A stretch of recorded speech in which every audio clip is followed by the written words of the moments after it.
પ્રવક્તા સ્વામી સચ્ચિદાનંદ પરમહંસ ભક્તિ નિકેતન આશ્રમ પેટલાદ દંતાલી બર્મિંગહામમાં કારણ કે અમારે અહીંયા ક્વોન્ટિટી કરતાં ક્વોલિટીનું મહત્વ વધારે છે. આ બધા એક જિજ્ઞાસુઓ છે, પહેલી જ તક મળે તો તમારી સાથે જોડાઈ જાય એમ છે, પણ એ તક ન આપવાનું કામ આપણું બધાનું છે. આશા રાખીએ કે આપવાનું સ્વામીને શાંતિથી સાંભળીશું અને ખરેખર આજે આપણે મધ્ય સેવાની છે, આપણી સંસ્કૃતિ, આપણા રીત રિવાજો, આપણો ધર્મ, એનું જતન કરવાની જે આપણે કંઈક થોડી ઘણી કોશિશ કરીએ છીએ, એ કોશિશમાં આપણને કંઈક પ્રોત્સાહન મળે, કંઈક પ્રેરણા મળે, એવું કંઈક સ્વામીજી કહેશે. તો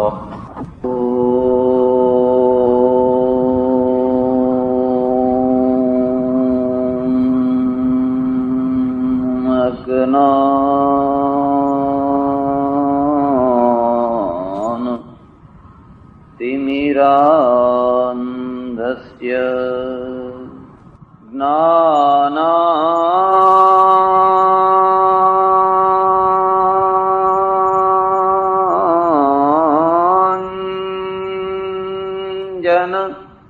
શલાકયા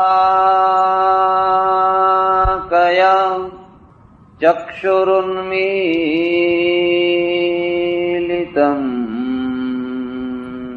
યેન તસ્મૈ શ્રી ગુરવે નમઃ. મૂકં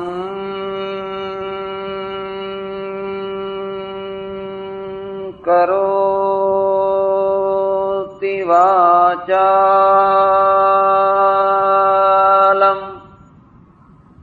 પંગું લંઘયતે ગિરિં યત્કૃપાતમં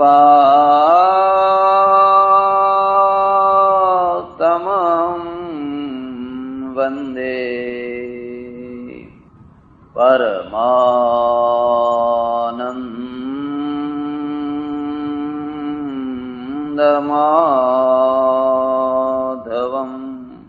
કરચરણકૃतं વા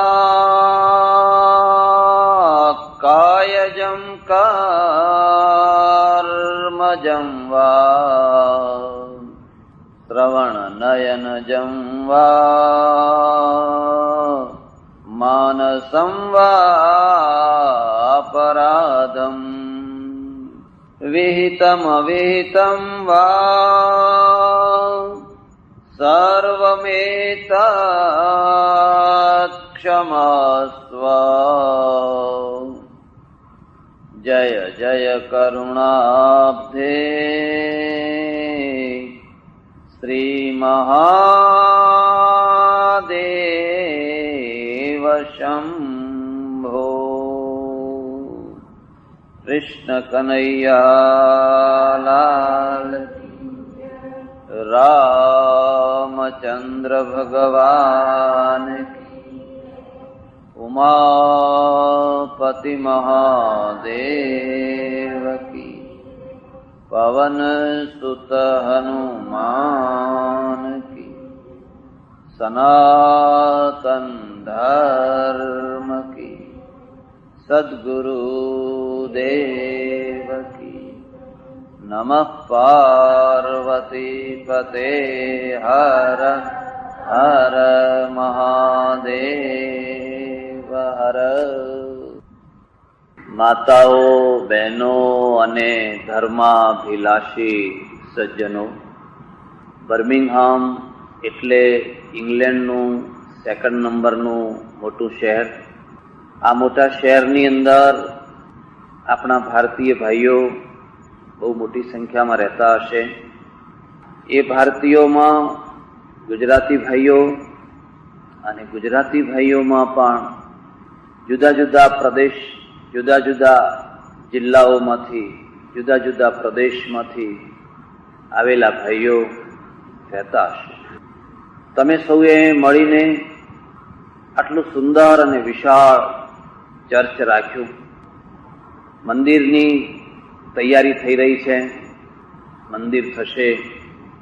ભગવાનની આરતી પૂજા પ્રાર્થના થશે, એ બધું જોઈને જાણીને આનંદ થાય છે. એ જ સંદર્ભમાં થોડી ચર્ચા કરવાની છે. તમે અહીં પરદેશમાં રહો છો અને હવે એ પરદેશ તમારો દેશ છે, પણ આ દેશમાં રહીને પણ તમારો પોતાનો ધર્મ છે, તમારી પોતાની સંસ્કૃતિ છે. તમને એમ કોઈ પૂછે, કોઈ ગોરો માણસ પૂછે, તમારો દીકરો પૂછે, તમને પોતાને કદાચ કોઈ વાર એવી જિજ્ઞાસા જાગે, મારા ધર્મનું પ્રતીક શું છે? યાદ રાખજો, ક્રિશ્ચિયાનિટીનું શું પ્રતીક છે? ક્રોસ હોય, ગળામાં લટકતો હોય, ચર્ચ ઉપર હોય, ગમે ત્યાં હોય, ક્રોસ હોય એટલે તરત ખ્યાલ આવી જાય કે આ ખ્રિસ્તી ધર્મનું પ્રતીક છે. અને પ્રતીક છે એક સંદેશો આપતું હોય છે. ક્રિશ્ચિયાનિટીનો શું સંદેશો છે? બલિદાન. બલિદાન. જીસસને ફાંસીએ ચડાવ્યા, ખીલા માર્યા, અને ખીલા ખાતી વખતે પણ એણે કહ્યું કે હે ભગવાન, આ બધાને માફ કરજે, કારણ કે જાણતા નથી કે શું કરી રહ્યા છે. એમણે એમ ના કહ્યું કે આ બધાનું સત્યાનાશ કાઢજે, આ બધાનું નખોદ કાઢજે, એવું એમણે ના કહ્યું. કોઈ માણસની આધ્યાત્મિકતા નું માપ કાઢવું હોય, બીજું નહીં હો, કોઈ વ્યક્તિનું આધ્યાત્મિકતાનું માપ કાઢવું હોય તો એના બે નિમિત્તો છે. કદી વસ્ત્રો જોઈને મોહિત ન થશો, કદી બાહ્ય રૂપ જોઈને મુગ્ધ ન થશો. ઘણીવાર અષ્ટાવક્રની અંદર દિવ્ય આત્મા હોય, પણ અષ્ટાવક્રનું ચામડું ભેદીને જે એ જ એને જાણી શકે. ત્યારે કોઈની આધ્યાત્મિકતાનું માપ કાઢવું હોય તો એના બે રસ્તા છે, બે નિમિત્ત છે. પહેલું નિમિત્ત તો એ છે કે નુકસાનદાયક પરિસ્થિતિમાં એનું સ્વરૂપ કેવું રહે છે. તમારી દુકાનનું નુકસાન થયું, તમારા છોકરાનું નુકસાન થયું, તમારી ગાડીને નુકસાન થયું, એ વખતે તમારી સ્થિતિ કેવી રહે છે?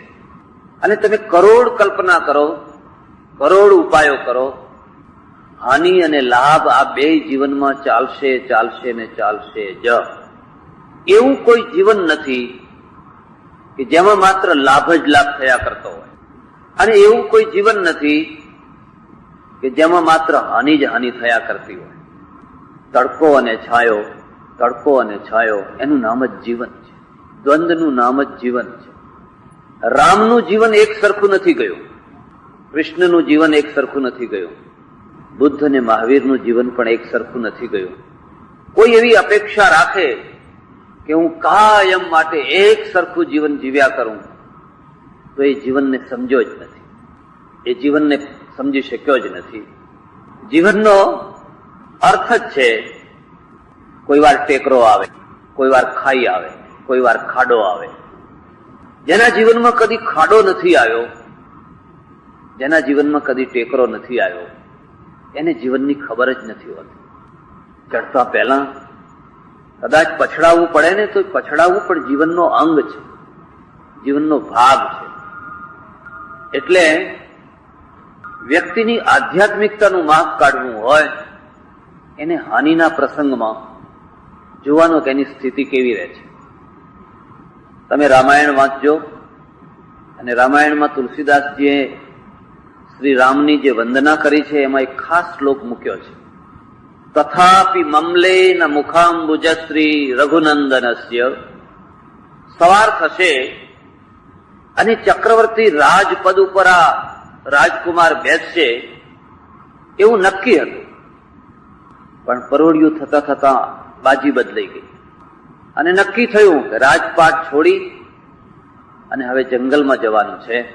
તુલસીદાસજી લખે છે તથાપિ મમલે ન મુખાંબુજશ્રી.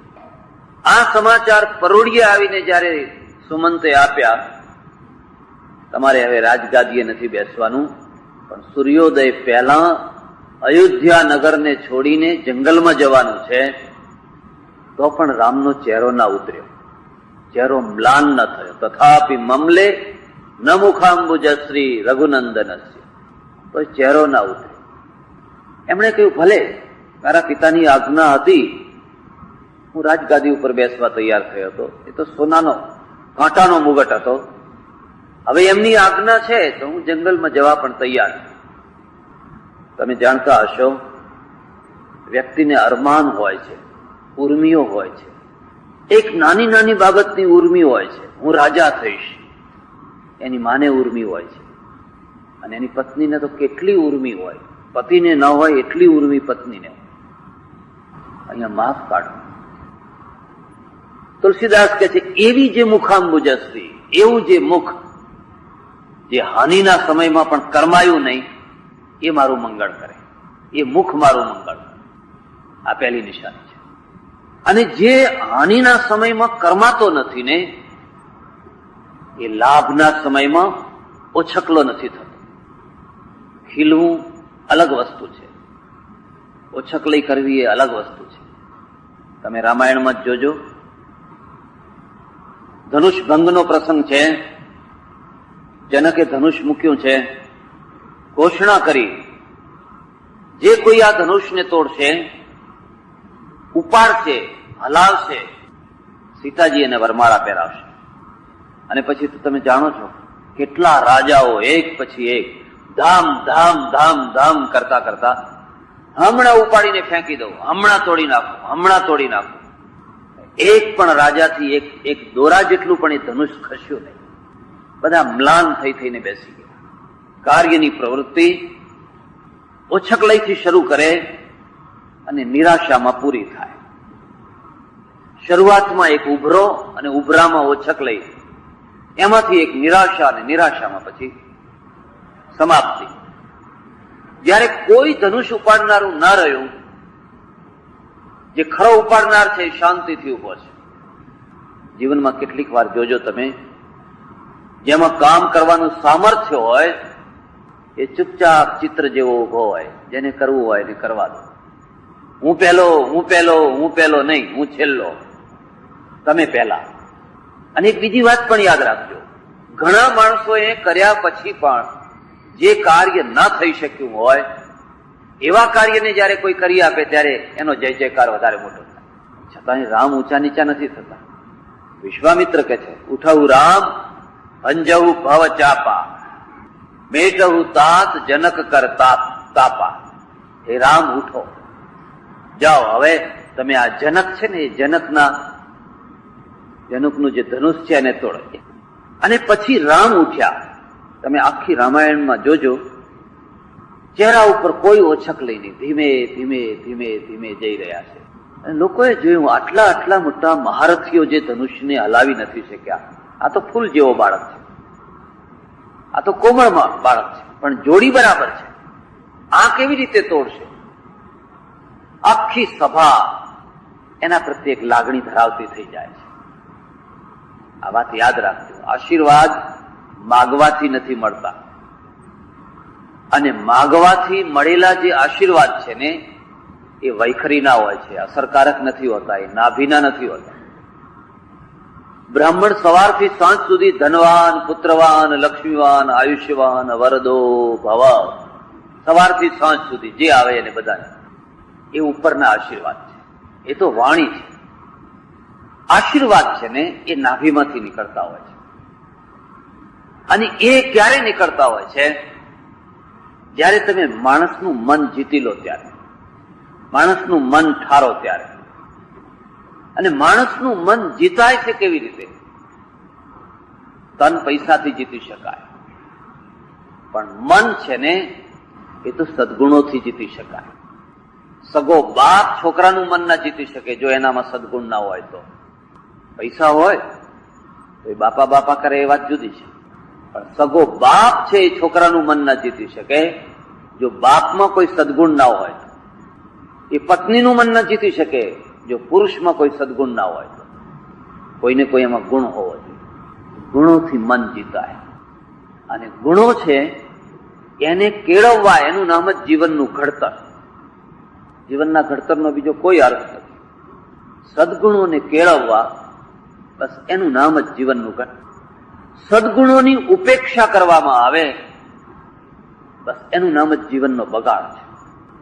આખી સભા કહે છે કે હે ભગવાન, અમારા પુણ્ય આ બાળકને મળે, આ યુવાનને મળે, પણ ધનુષ્ય તોડે. રામે કોઈના પાસે આશીર્વાદ માગ્યા નતા, લોકોએ આપોઆપ આપ્યા.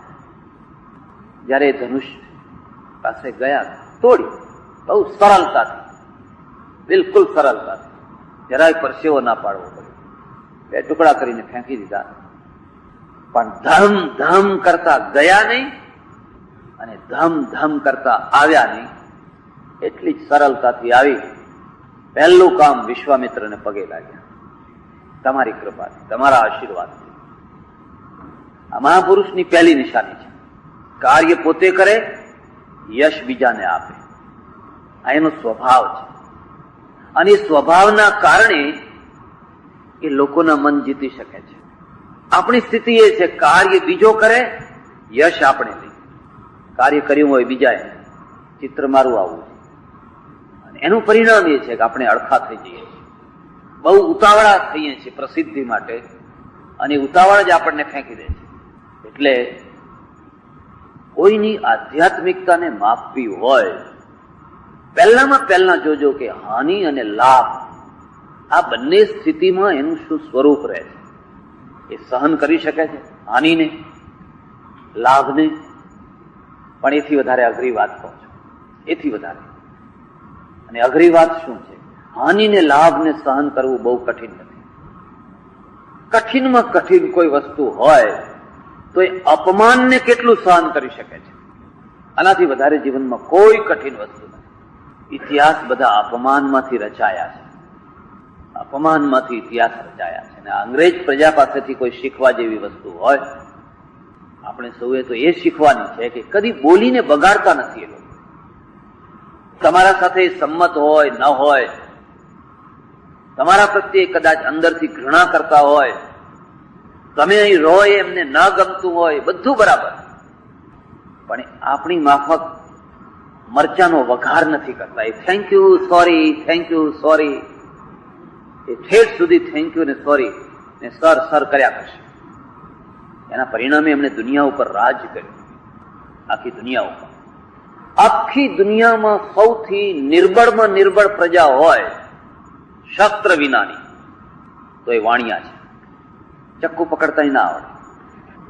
તલવારની વાત તો બહુ દૂર રહી, પણ સારી રીતે ચક્કુ પકડતા ના આવડે. પણ આ ઓછામાં ઓછી પ્રજા, નિર્બળમાં નિર્બળ પ્રજા, શસ્ત્ર વિનાની પ્રજા હોવા છતાં આખી દુનિયામાં સૌથી ઓછામાં ઓછો માર ખાય છે. વાણીએ માર ખાધો જ સાંભળ્યો તમે? વાણીઓ માર ના ખાય, ભાગ્યે જ માર ખાય. આખા ગામમાં 200 ઘર દરબારના હોય, 200 પટેલના હોય, 200 ઠાકોરના હોય, ફલાણાના હોય, 5 ઘર વાણિયાના હોય. 5 ઘર એ 500 ઘર ઉપર આમ ચોટી પકડીને ઉભા હોય, પણ કોઈ વાણિયા ઉપર હાથ ના ઉપાડી શકે. એનું કારણ એની પાસે તલવાર નથી કે બંદૂક નથી, બંદૂક વાળા પેલા છે. એનું કારણ એ છે કે એની પાસે જીભ ઉપર કંટ્રોલ છે, એની વાણી ઉપર કંટ્રોલ છે, એને બોલતા વ્યવહાર કરતા કંટ્રોલ છે. આ એના પાસેથી શીખવા જેવું છે. એટલે માણસની આધ્યાત્મિકતાને જો માપવી હોય તો એનું સૌથી ઊંચામાં ઊંચું કારણ એ છે કે અપમાનજનક સ્થિતિમાં પણ એનું કેવું સ્વરૂપ રહે છે. એથી વધારે કોઈ ઊંચી સ્થિતિ નથી. એવું કહેવાય છે કે તુલસીદાસ નો જયારે જય જયકાર થતો હતો અયોધ્યામાં, કાશીમાં, અને એક નિયમ છે, કોઈની પણ ઉન્નતિ, પછી આર્થિક ક્ષેત્રની હોય કે ધાર્મિક ક્ષેત્રની હોય કે રાજકીય ક્ષેત્રની હોય, કોઈની પણ ઉન્નતિ દુશ્મન વિનાની હોતી જ નથી.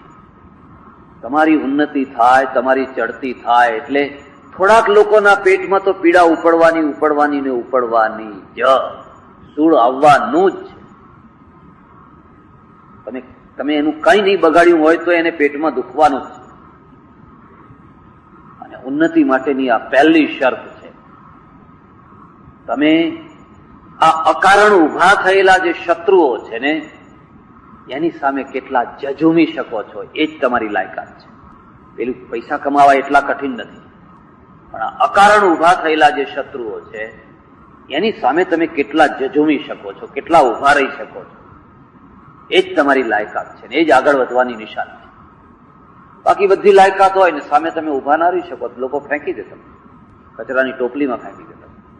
તુલસીદાસ જયારે જય જયકાર થાય ચારે તરફ તુલસીદાસ તુલસીદાસ તુલસીદાસ. અને એક બીજી વાત યાદ રાખજો, માણસનો સૌથી મોટામાં મોટો શત્રુ એનો ધંધાભાઈ. ધંધાભાઈ નો અર્થ સમજે?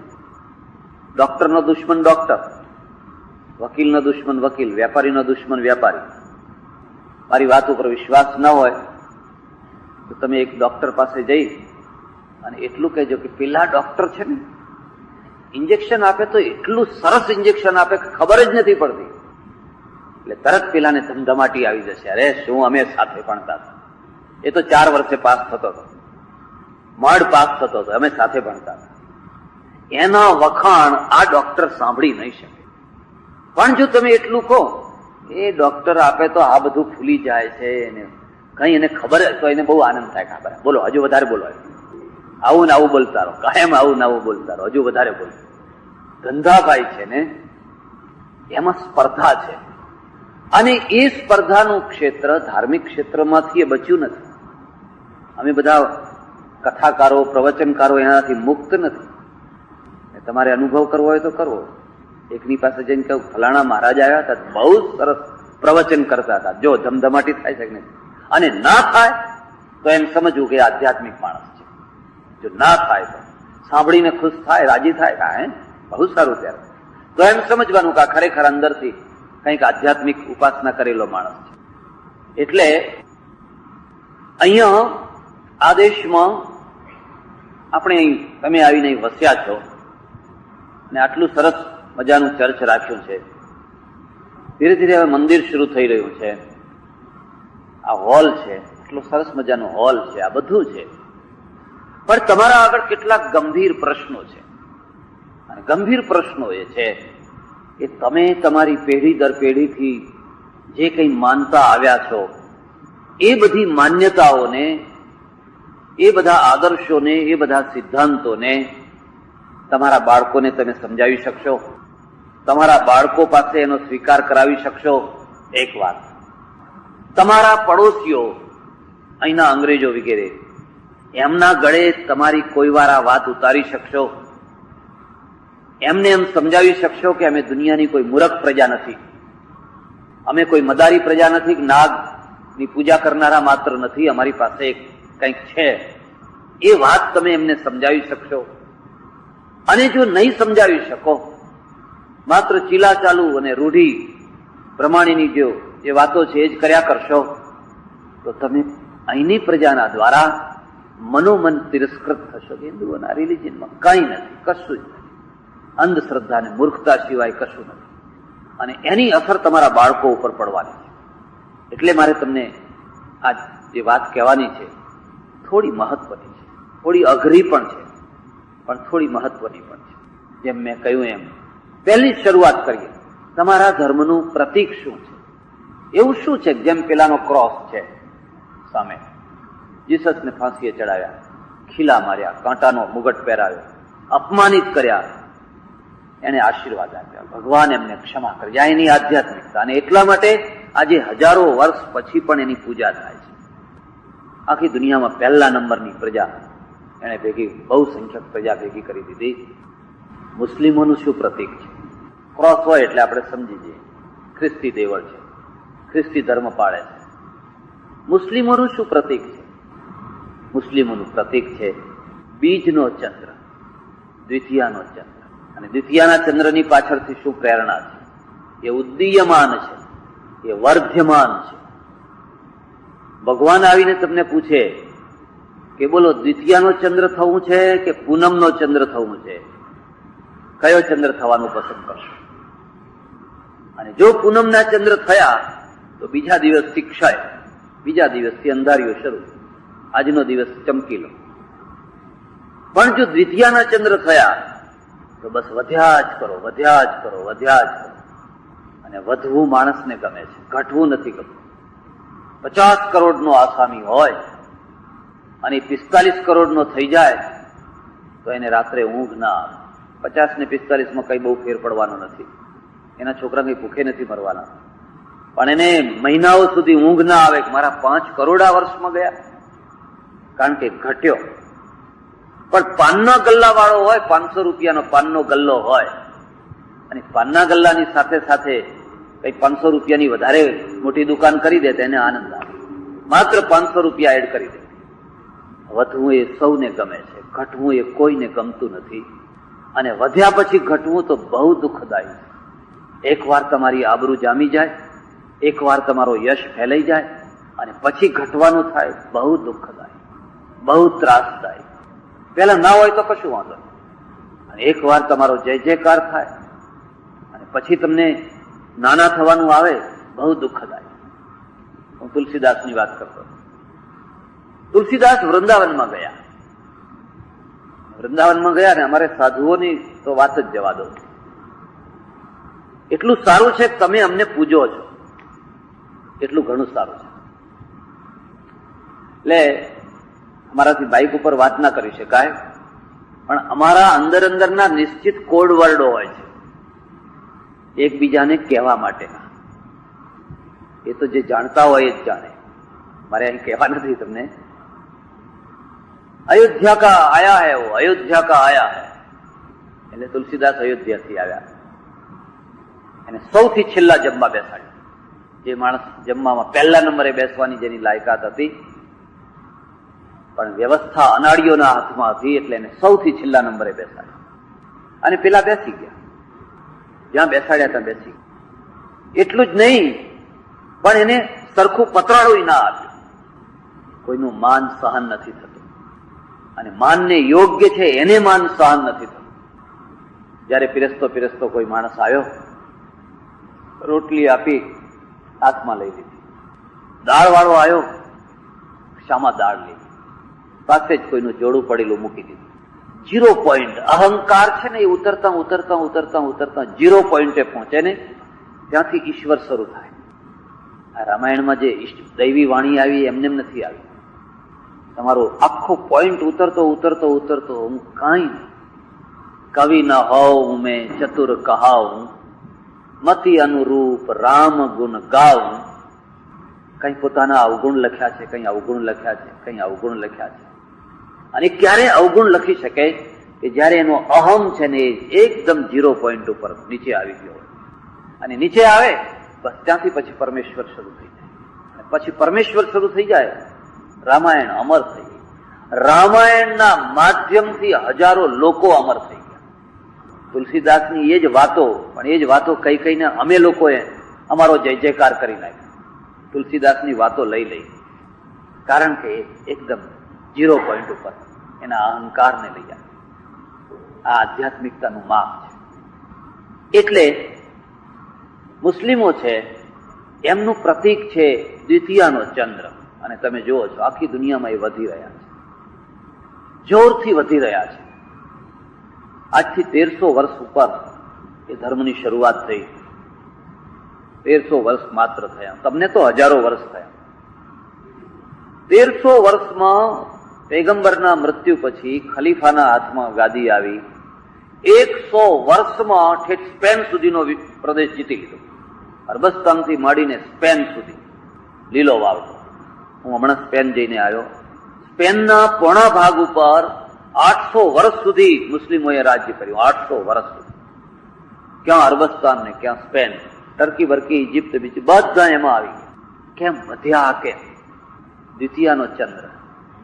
આપણે પૂનમનો માગી લીધો, એટલે ઘટ્યા જ કરો, હવે ઘટ્યા જ કરો, ઘટ્યા જ કરો. દ્વિતીયાનો ચંદ્ર. એવી કોઈ પ્રજા નથી જેને એ સ્વીકારી ના શકતા હોય. કન્યા સ્વીકારવામાં વાંધો નહીં, રોટી વ્યવહારમાં વાંધો નહીં, બેટી વ્યવહારમાં વાંધો નહીં. બહુ સરળ, બહુ સહજ, જોત જોતામાં ફેલી ગયા. ભારતમાં ઠેઠ ફિલિપાઇન્સ સુધી જ્યાં જુઓ ત્યાં એમની પાસેથી આ શીખવા જેવું છે. અને હું તમને એક ખાસ વાત કહું છું, રોટી વ્યવહાર અને બેટી વ્યવહારની ઉદારતા જે પ્રજા પાસે હશે એ પ્રજા દુનિયાની સુપર પ્રજા થશે. જે રોટી અને બેટી આ બંને વ્યવહારની અંદર જેટલા સંકુચિત હશે એટલી જ પ્રજા માર ખાતી થશે. આપણે બેયમાં સંકુચિત. કઈ નાતના છો? મને ઘણી વાર પૂછે લોકો. દેશમાં હું મહિનો મહિનો 2 મહિના પ્રવચન કરું, અને નાથની એવી વ્યવસ્થા, સજ્જડ વ્યવસ્થા છે. અમે આખો ચાતુર્માસ કર્યો હોય, ચારે તરફ જય જયકાર થતો હોય, મહારાજ આયા, વિદ્વાન છે, ફલાણા છે, આવું. પણ જો એમને એટલી ખબર પડી જાય કે આ મહારાજ તો વાઘરી છે, બસ ખલાસ, મારી બધી વિદ્વત્તા ખતમ. આટલી જ ખબર પડી જાય, મહારાજ છે ને, તમે જાણો છો એમનું દૂધ કયું છે, તો વાઘરી છે, વાળંદ છે, ફલાણા છે, બસ ખલાસ. કોઈ બીજા દિવસે આવે, મારું હળવું વાઘરું એમ કે મહાત્મા થઈને બેઠું છે. એટલે મને આવીને ઘણી વાર લોકો પૂછે, મહારાજ તમારું દૂધ કયું, તમારું દૂધ કયું? એટલે હું કહું કે મારા દૂધની તમારે શું જરૂર છે? ના ના એમ કે આ તો બધા પૂછપૂછ કરે છે. એટલે પછી હું કહું આકડાનું દૂધ લો, હાજવું છે, થુરિયાનું દૂધ છે, હાજવું છે. પછી લોકોને ખબર પડી કે આ તો મહારાજ તો બ્રાહ્મણ છે. મને કે ના ના, એ તો તમે ના કહો તોય ખબર પડે, એમ કે વિદ્યા તો બ્રાહ્મણની, એમ કે આ વિદ્યા પાસે તો તમે ના કહો તોય ખબર પડે. પણ હવે આ બ્રાહ્મણની જગ્યાએ જો હું બીજું કોઈ હોઉં તો મારી વિદ્વત્તા, મારી યોગ્યતા, કેટલા કર્ણો, કેટલા એકલવ્યો તમારા આંગણે અન્યાય પામ્યા એનો તમારા પાસે ઇતિહાસ છે. કેટલા એકલવ્યોના અંગૂઠા કપાયા, કેટલા કર્ણો, કેટલા શંભુકો, અને એ બધામાંથી કઈ બોધપાઠ લીધો તમે? અને ના લીધો ત્યાં સુધી ઘટ્યા કરવાના, ના લો ત્યાં સુધી ઘટ્યા જ કરો, ત્યાં સુધી તમે દ્વિતીયાનો ચંદ્ર ના થઈ શકો. એટલે એમની પાસે એમનું પ્રતીક છે ચંદ્ર, દ્વિતીયાનો ચંદ્ર વધ્યા જ કરે, વધ્યા જ કરે. પણ હિન્દુ ધર્મ જેને આપણે કહીએ છીએ સનાતન ધર્મ, એ સનાતન ધર્મનું પ્રતીક શું? તમે કદાચ જાણતા હશો, ના જાણતા હોય તો હું તમને કહું. આપણા ધર્મનું પ્રતીક છે સાથીઓ, સ્વસ્તિક. સ્વસ્તિક છે ને, એ સાથીઓ આપણા ધર્મનું પ્રતીક છે, અને એ વ્યાપક અર્થમાં છે. જૈન, બૌદ્ધ, હિન્દુ આ ત્રણેય સાથીયાને માને છે, સ્વસ્તિકને માને છે. એવું હું હમણાં જયારે યુરોપના થોડા દેશોમાં ફરીને આવ્યો, એક ટ્રેનના ડબ્બામાં બેઠેલા એક ઓસ્ટ્રિયન ભાઈ હતા. તો હું પોસ્ટકાર્ડ લખતો હતો, પેલું પિક્ચર વાળું દેશમાં, મેં પહેલા ઓમ ઉપર ચિતર્યો. એટલે એને મને પૂછ્યું કે આ શું છે? મેં કહ્યું આ અમારા ગોડનું પ્રતીક છે, અને આના અંદર બહુ મોટા મિનિંગ છે. આખું માંડુક્ય ઉપનિષદ એના માટે લખ્યું છે. ઓમિત્યેતદ અક્ષરમિદમ સર્વમ યદ ભૂતમ યદ ભવિષ્યત ભવદ ભવિષ્યત સર્વમ ઓમકાર એવ. આખું માંડુક્ય ઉપનિષદ એના માટે લખાયું છે. આ બ્રહ્માંડોના બ્રહ્માંડ એ ઓમમાં આવી જાય છે. આ અમારું પ્રતીક છે, અને અમારા ધર્મનું પ્રતીક છે એ સાથીઓ છે. એટલે મેં સાથીઓ દોર્યો કાર્ડ ઉપર. એક જર્મન બાઈ બેઠેલી, મને કે હિટલર, હિટલર. મેં કે હા. મેં કહ્યું ના, તને ખબર નથી, આ હિટલરના સાથીઓ ઊંધો હતો, એના પાંખડા ઊંધા છે, તમારે જોવા હોય તો જોજો. આપણા પાંખડા જમણા હાથે વળે છે, એના પાંખડા ડાબા હાથે વળે છે. એને સમજણ પાડી કે અમારા પાંખડા જમણા હાથે વળે છે, એના ડાબા હાથે વળે છે, પણ આ અમારા ધર્મનું પ્રતીક છે. તો સાથીઓ તો તમારે ઘરે ઘર કદાચ દોરેલો હશે, અને ઘણી વાર તો એટલું દુઃખ થાય કે આપણે આપણા પ્રતીકોની મર્યાદા નથી રાખી શકતા. ક્યાં દોર્યો હોય, જ્યાં પગ મૂકવાનો હોય ત્યાં, ઉંબરાના વચ્ચો વચ્ચ, હવે એના ઉપર પગ મૂકીને ચાલો. હું ઘણી વાર જમવા જાઉં, બરાબર ઉંબરાના વચ્ચે જ દોરેલો હોય. હું કહું અહીં સાથીઓ દોરાય? હવે રોજ પગ મૂકીને ઉપર જાઉં છું, અને બૂટ પહેરેલા પગ મૂકીને ઉપર જાઉં છું. તમને તમારા ધર્મના પ્રતીકનું ગૌરવ ન હોય તો એનું માન રહેશે કેવી રીતે? એને દિવાલ ઉપર દોરો, એવી જગ્યાએ દોરો જ્યાં પગ ના પડે. એકવાર આફ્રિકામાં એક બેનના ત્યાં જમવા ગયેલો, એને મને કહ્યું કે મહારાજ અહીંયા આવો.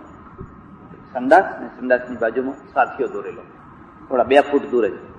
મેં કહ્યું અહીં સાથીઓ કેમ દોર્યો છે? કે અમારે ઘર શંકરાચાર્ય મહારાજની પધરામણી થયેલી ને, અહીં ઉભા રહેલા, એટલે અહીં સાથીઓ દોર્યો છે. આ સારું છે. સંડાસમાં જતા આવતા એના ઉપર પગ પડે, જતા ને આવતા એના ઉપર પગ પડે.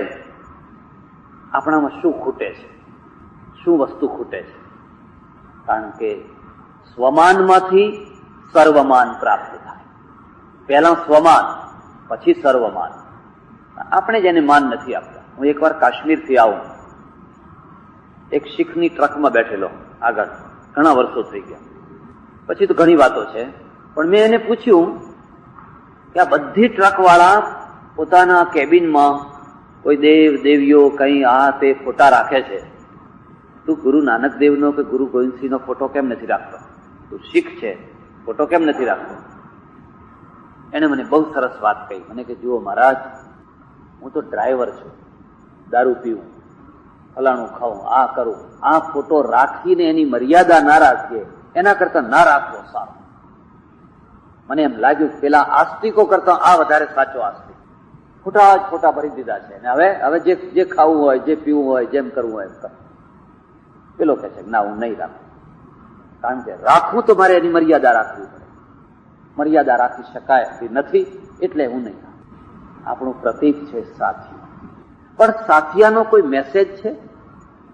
સાથિયામાંથી કોઈ સંદેશો છે? પેલા ક્રોસમાં સંદેશો છે, બલિદાન.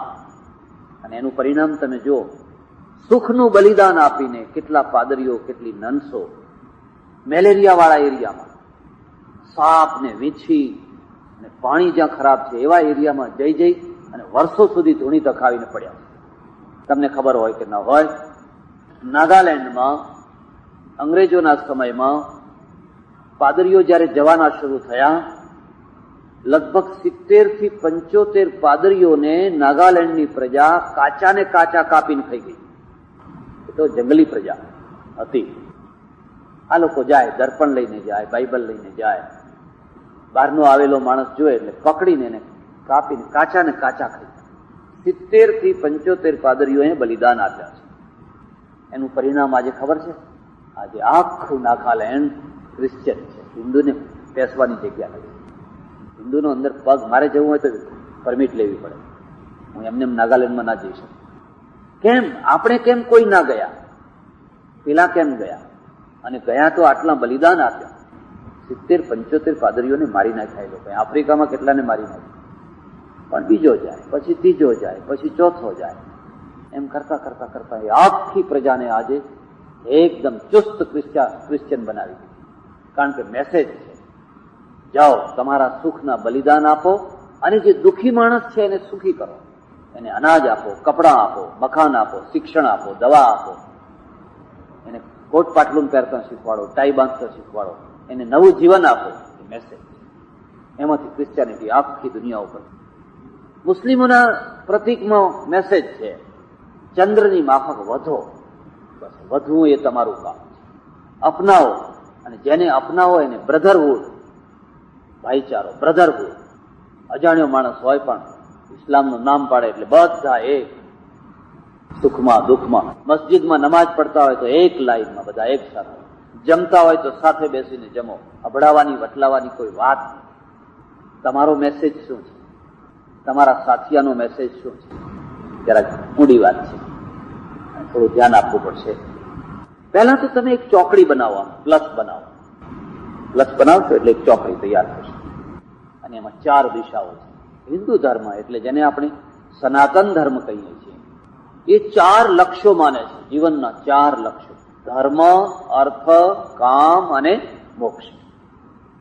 આ 4 શબ્દો યાદ રાખો. શરૂઆત ધર્મથી. ધર્મ એક, અર્થ, કામ અને મોક્ષ. આ 4 એના 4 દિશાઓ છે.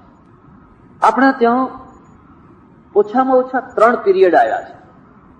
એક વૈદિક પીરિયડ, એક જૈન બૌદ્ધ પીરિયડ અને એક પૌરાણિક પીરિયડ. આવા 3 પીરિયડ. તમે વૈદિક પીરિયડમાં જઈને જુઓ છો તો આ 4નો સ્વીકાર છે. દુનિયા ઉપર નફરત નથી, સંસાર ઉપર ઘૃણા નથી. વૈદિકનો ઋષિ છે એ કહે છે, યવાશ્ચમે, ગોધુમાશ્ચમે, માસુરાશ્ચમે. એ ભગવાન, મારા ખેતરમાં ખૂબ જવ ઉગે, ખૂબ ઘઉં ઉગે, ખૂબ મસૂર ઉગે. મારા ઘોડા બહુ સારા હોય, મારા ધનુષબાણ બહુ સારા હોય, યોદ્ધાઓ સારા હોય. માધ્વીર્ન સંતૌષધિ, અમારી ઔષધિઓ, અમારી ગાયો, એટલું બધું સારું હોય. અને આ સમુદ્ર પર્યંત એક રાડ ઇતિ સ્વસ્તિ સામ્રાજ્યમ ભોજ્યમ મહારાજ્યમ. સમુદ્ર સુધી એક રાજ, એક રાષ્ટ્ર. આ વૈદિક પીરિયડ છે. એને કદી સંસારની ઉપેક્ષા નથી કરી, સંસારનો તિરસ્કાર નથી કર્યો. સ્ત્રીના પ્રત્યે પણ એટલું માન, પુરુષના પ્રત્યે પણ એટલું માન, ગ્રસ્થાશ્રમનું પણ એટલું માન. પછી બીજો પીરિયડ આવ્યો. એની અસર એ થઈ મોક્ષ પ્રદાન.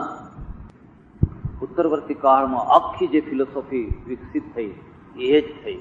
84 લાખ યોનિઓ ભટકીને કેટલા પુણ્યનો ઉદય થયો ત્યારે આ મનુષ્યનો દેહ મળ્યો.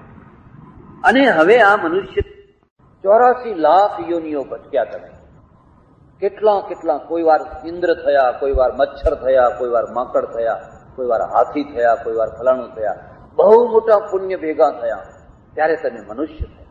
માટે મોક્ષ મેળવી લો. અને મોક્ષના બે દુશ્મન, અર્થ અને કામ. ધ્યાન રાખો, અર્થ અને કામ. અર્થ એટલે પૈસો અને કામ એટલે કામ. આ બે દુશ્મન, આ બેયનો ત્યાગ કરો. એમાંથી આપણું એક નકારાત્મક જીવન શરૂ થયું. નકારાત્મક, સ્ત્રીઓની નિંદા કરવાની. સ્ત્રી એટલે માયા, સ્ત્રી એટલે ફસાવનારી. એનું મોઢું ના જોવાય, એનું આમ ના થાય, તેમ ના થાય. સ્ત્રીમાંથી છૂટ્યા તો તમે સંસારમાંથી છૂટ્યા, પૈસામાંથી છૂટ્યા તો તમે સંસારમાંથી છૂટ્યા. અને લોકો એમ વાત કરે, ઓહો આ મહારાજ તો પૈસાને અડતા નથી. તો ખરા મહારાજ ખરા. આ મહારાજ તો સ્ત્રીઓનું મોઢું નથી જોતા. મહારાજ ખરા. પેલા પાદરીઓ છે ને એ પૈસાને અડે છે પણ પૈસાને કામે લગાડે છે. ગાંધીજીએ કરોડો રૂપિયાના ટ્રસ્ટ કર્યા. એ ટ્રસ્ટમાંથી આખી પ્રવૃત્તિ કરી. આપણે સ્થૂલ ત્યાગી થયા અને નકારાત્મક જીવન થયું. એટલે ધર્મ અને મોક્ષ આ બે આવી ગયા. અર્થ અને કામને બાદ બાકી કરી નાખે. અર્થ અને કામની બાદ બાકી થઈ જાય એટલે માણસની ઈચ્છા શક્તિનો ક્ષય થઈ જાય. ભારત કેમ મર્યું? કોઈ વાર વિચાર કરો. આટલો મોટો દેશ, કરોડોની પ્રજાવાળો, તમે સિકંદર કેટલા પેદા કર્યા? તમે નેપોલિયન કેટલા પેદા કર્યા? બતાવો મને, એક બતાવો. ખૈબર અને બોલનના રસ્તે કેટલા ધાડા ભારત ઉપર આવ્યા અને મંદિરો લૂંટીને ચાલતા થયા અને મુઠ્ઠીભર લોકોએ રાજ્ય કર્યું. પણ ખૈબર અને બોલનને પાર કરીને પેલી તરફ જનારા કેટલા નીકળ્યા? ઠેઠ બગદાદ સુધી પહોંચીને એની બોર્ડમાં હાથ નાખીને એના દાંત તોડી નાખનારા કેટલા નીકળ્યા? અને ન નીકળ્યા તો કેમ ના નીકળ્યા? પ્રજાને મારી નાખવી હોય તો એને પહેલી શરત છે એની ઈચ્છા શક્તિને મારી નાખો. એની ઈચ્છા શક્તિને મારી નાખો એટલે પ્રજા આપોઆપ મરી જશે. અમે સાધુઓએ સદીઓથી આ જ કામ કર્યું છે. આ જ કામ કર્યું. શું કાંઈ ભેગું આવવાનું નથી, કાંઈ સાથે આવવાનું નથી. કાલ મરી જવાનું છે. બસ કાલ મરી જવાનું છે, કાલ મરી જવાનું છે, કાલ મરી જવાનું છે. હું કહું કે મરી જવાનું જ હોય તો આજે જ મરી જાઉં. કાલ જ મરી જવાનું હોય. જન્મ્યા ત્યારથી મરી જવું અને સાથે કંઈ આવવાનું નથી, સાથે કંઈ આવવાનું નથી. અરે નથી આવતું એ જ બરાબર છે. તમે કલ્પના કરી શકો કે ઈશ્વર એવી છૂટ આપે? ચાલો હવે જેને જે કંઈ થોડું ઘણું લઈ જવું હોય લઈ જવાની છૂટ છે. પરિણામ શું આવશે? પરિણામ એ આવશે કે એક ઘરમાં 80 વર્ષના એક ડોસા છે અને મરવાની તૈયારીમાં છે. એટલે છોકરો છે ને એ ઓફિસમાં જતા એની વહુને કહેતો જશે, જોજો ધ્યાન રાખજે. હવે 1-2 દિવસ માંડ કાઢશે અને જતી વખતે કોઈ કામની ચીજ ના લઈ જાય પાછા. અને ડોસા મર્યા અને પેલું રંગીન ટીવી ને વિડીયો માથા ઉપર મૂકીને હેડ્યા. એટલે પેલી વહુ આડી ફરી વળશે કે કેમ, ક્યાં લઈને હેડ્યા? કે મારે ઉપર જોશે કે નહીં. તો અમે શું કરશું? મૂકો. મોત બગાડે, મોત. સારું છે કશું નથી લઈ જવાતું એ જ બરાબર છે. અને જો લઈ જવાની છૂટ હોય તો લોકો શાંતિથી મરવા દે ખરા? પણ એક જ વાત મગજમાં બેસાડવામાં આવી, કાંઈ નથી આવવાનું. અરે નથી આવવાનું એટલે એનો અર્થ શું છે? હું મારા છોકરાઓ માટે મિલકત મૂકીને જઉં એ એક સંતોષ નથી? હું મારા સમાજ માટે એક મંદિર મૂકીને જઉં એ સંતોષ નથી? હું મારા દેશ માટે એક મોટું રાષ્ટ્ર બનાવીને જઉં એ એક મોટો સંતોષ નથી? બસ મારા ભેગું જ બધું આવવું જોઈએ. આ મારી પાછળ જે એમના માટે કંઈ રહેવું જ ન જોઈએ. અહીંથી નકારાત્મક જીવન શરૂ થાય. નકારાત્મક જીવનમાં ઈચ્છા શક્તિને મારી નાખો. બસ દુઃખનું મૂળ ઈચ્છા. તમામ દુઃખનું મૂળ ઈચ્છા. એટલે ઈચ્છાઓનો ક્ષય કરો. બસ પ્રજા મરી ગઈ. પછી તમને વાસ્કોડી ગામા થવાનું મન ના થાય. તમારા આંગણે એવરેસ્ટ હોય પણ ચડવાનું મન ના થાય. હિમાલય તો આપણા આંગણે છે, કોઈ કેમ ભારતનો કોઈ માણસ ચડ્યો નહીં? ચડે, આ ગોરા લોકો ચડે ને મરે, આપણે શું? કેટલા માણસો ચડ્યા ને કેટલા મર્યા? આપણે તો બહુ તો એવું લાગે કે એવરેસ્ટની તળેટીમાં દુકાન ચાલે એવી છે, જઈને દુકાન કરીએ, મરે પેલા. પ્રજાના જીવનમાંથી ઈચ્છા શક્તિનો ક્ષય કરીને, અને ઈચ્છા શક્તિના બે કેન્દ્રો છે, યાદ રાખજો. કામનું નામ જ ઈચ્છા છે. સંસ્કૃતમાં કામ શબ્દનો અર્થ જ ઈચ્છા થાય.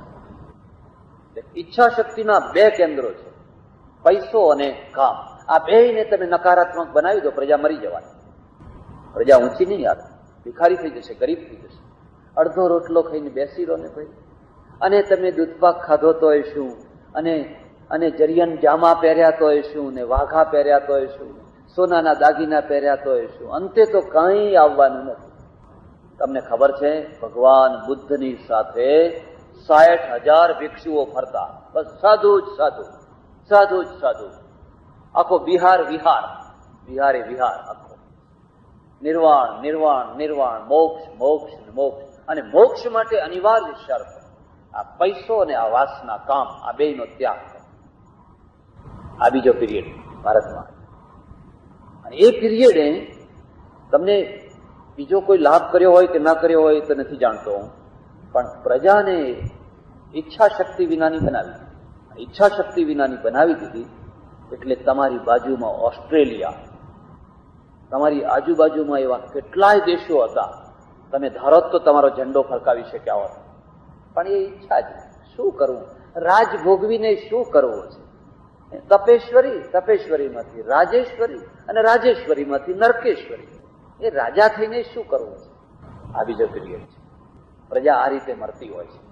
તમે ગીતામાં જુઓ, અર્જુનમાં આ જ છાયા છે. મારે યુદ્ધ નથી કરવું. કોના માટે? શા માટે? ભિક્ષાનો રોટલો ખાઈશ, ભીખ માગીને રોટલો ખાઈશ, પણ મારે આ યુદ્ધ નથી કરવું. મારા આશ્રમમાં મહિનામાં 1-2 છોકરા તો એવા આવી જાય જે સાધુ થવા આવ્યા. હું કોઈને સાધુ નથી બનાવતો, કોઈને નહીં. અને ધાર્યું હોત તમે 50-100 સાધુ બનાવ્યા. જે આવે એને હું સમજાવું, ઘેર જા, પાછો જા, મા બાપની સેવા કર, બે પૈસા કમાજો. હું થયો એટલું ઘણું થઈ. તમારે કોઈને સાધુ નથી બનાવવા. હું ઈચ્છું કે તું જુવાન હોય ને, તું એરફોર્સમાં દાખલ થા. એરફોર્સમાં દાખલ થા ને ત્યાં જઈને બલિદાન આપ, દુશ્મનના નગર ઉપર જઈને બોમ્બાર્ડમેન્ટ કરી આવે, તો મારો આત્મા ઠરશે કે એક તો ગુજરાતી નીકળ્યો, બધા ખીચડી ને કઢી, ખીચડી ને કઢી, ખીચડી ને કઢી. એક તો નીકળ્યો, એ મને ગમે. હમણાં થોડા ટાઈમ પહેલા એક પટેલનો છોકરો આવેલો, 21-22 વર્ષની ઉંમરનો. અને આ પીરિયડ છે 15 થી 25 નો. આ પીરિયડ છે 15 થી 25 નો. એક એવો ઉભરાવાળો પીરિયડ છે. એમાં જુગારી બનાવો તો જુગારી બનાવી દો, વ્યસની બનાવવો હોય તો વ્યસની બનાવી દો, અને સાધુ બનાવવો હોય તો સાધુ બનાવી દો. એક આ 15 થી 25 ના ગાળાનો એક પીરિયડ છે. સાધુ થવા જ આવે, સંસાર અસાર છે, મારે આ ના કઈ નહીં.